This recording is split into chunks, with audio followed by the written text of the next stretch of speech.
आजकल लोगों में बड़ी भ्रांतियां हैं, बहुत डर है, लोग बहुत असमंजस में हैं कि नया कानून कुछ उसके फेवर में है, कुछ उसके विरोध में है। लेकिन मैं अपना मत ये कहना चाहूंगा कि नए कानून के आने से कोई ज्यादा फर्क नहीं पड़ेगा। देखिए, कोर्ट प्रोसीजर में कोई ज्यादा चेंजिंग नहीं है।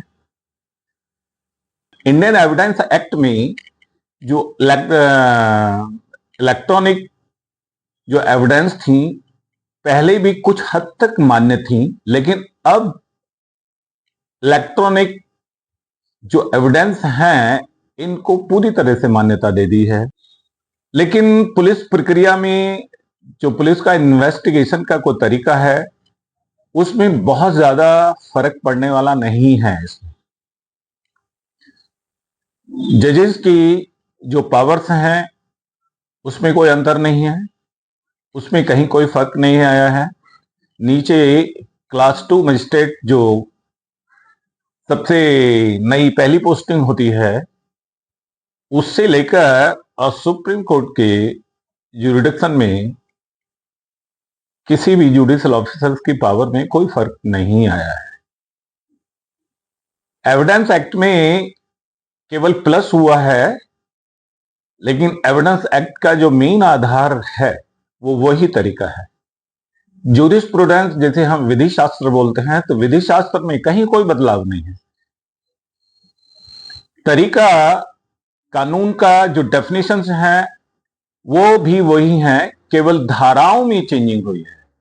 और धाराओं में भी चेंजिंग ये है कि धाराओं की परिभाषाओं में भी चेंजिंग नहीं हुई। धाराओं में चेंजिंग होगी कि इस धारा को इस धारा, इस धारा को इस धारा, यानी कि ये माना जाए जो कोड है, कोडिफिकेशन है, जिसे हम संहिता बोलते हैं, संहिता में अंतर है। अरे वो तो एक चार्ट है, उसको तो अगर कोडवर्ड के लिए रख लीजिए कि पहले वाली ये धारा, उसकी नई धारा ये, पहले पुरानी ये, नई वाली ये। अभी मैं उसके ऊपर काम कर रहा हूं कि जिसमें मैं पुरानी धाराओं को नई धारा के साथ रिलेट करूंगा और पुरानी धारा भी साथ लिखी जाएगी और नई धारा भी उसके साथ लिखी जाएगी। तो लेकिन जो ये घबराहट हो रही है कि भाई नए कानून में पता नहीं क्या कोई नई चीज आ गई है, तो नए कानून में ऐसी कोई नई चीज नहीं आई है। और दूसरी बात, पहली बात तो ये है कि आप कैसे सोच सकते हैं, आप पीछे से देखते आ रहे हैं कि एक केस 10 साल तो ट्रायल में ले जाता है।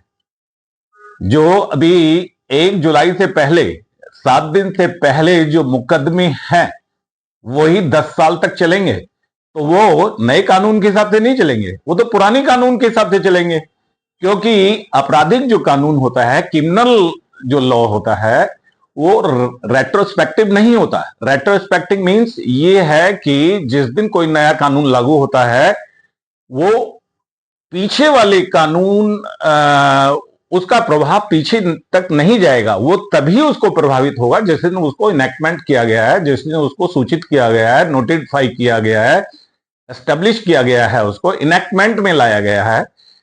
तो इसमें अभी तो ये केवल पुलिस का ही काम है कि एफआईआर दर्ज करना, और वकील बंधु जो हैं हमारे, या अदालतें हैं, या क्लाइंट्स हैं, अभी उनको नए कानून से कोई लेना देना नहीं है। अभी तो जो पुराने केसेस हैं, पुराने केसेस को 10 साल तक जो पुराना कानून है वही एग्जिस्ट करेगा। तो मैं ये कह रहा हूं कि नए कानून से घबराएं नहीं, और मैं एक जल्दी से एक नई सीरीज लाने वाला हूं कि जिसमें मैं सीडी वाइज एक तरह से कदम तर कानून को, नए कानून को पुराने कानून के साथ कंपेयर करके साथ साथ में उसको दिखाऊंगा क्या फर्क है, पहले क्या था अब क्या है। तो यही मुझे कहना था। जय हिंद।